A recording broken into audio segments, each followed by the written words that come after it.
这是我的妈妈. This is my mother. For the majority of her life, she has lived, worked, and raised her children in China. My sister and I have been brought up in a very un-Chinese way, and yet in the country of China. There is little or nothing resembling the Chinese culture in our family lifestyle. 比中国人还中国人. More Chinese than the Chinese. That is how many people have described my mother, and this is her story.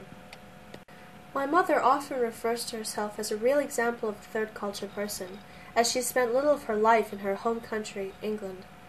Although born in England, from the age of 3, she grew up in East Africa and returned to the UK at the age of 6. My mother's family had many ups and downs during her childhood, resulting in her and her brother being separated from a young age for many years.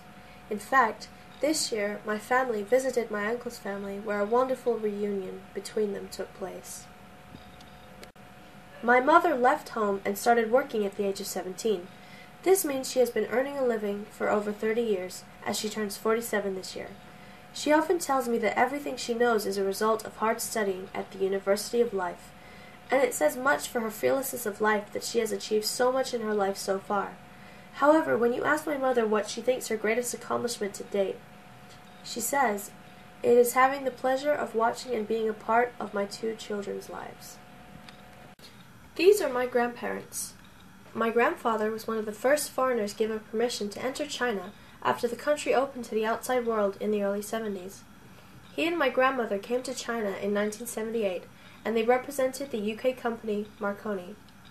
In 1979, my mother and my uncle Mark visited them in Beijing. My mother has shared with me her first thoughts of Beijing. She often questioned herself as to why anyone would want to live in a place like Beijing. She has described to me the drabness of the country in those days, its lack of color, and the frustration of Chinese people not being permitted to communicate with foreigners.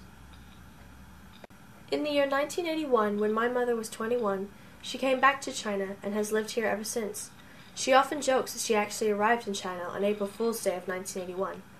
In her early days, she was employed by the UK company Rolls-Royce and was actively involved in negotiations with the Chinese government on China's purchase of aircraft engines. In 1989, my mother married my father, who at the time was a volleyball player on the China team. In those days, it was very unusual for a Chinese man to marry a foreign woman. I was born in 1991, and my sister followed 3 years later. Unfortunately, the challenges of a cross-cultural marriage were hard to overcome, and my mother raised my sister and I single-handedly from my 5th birthday onwards. My mother has given us a very unusual beginning in life.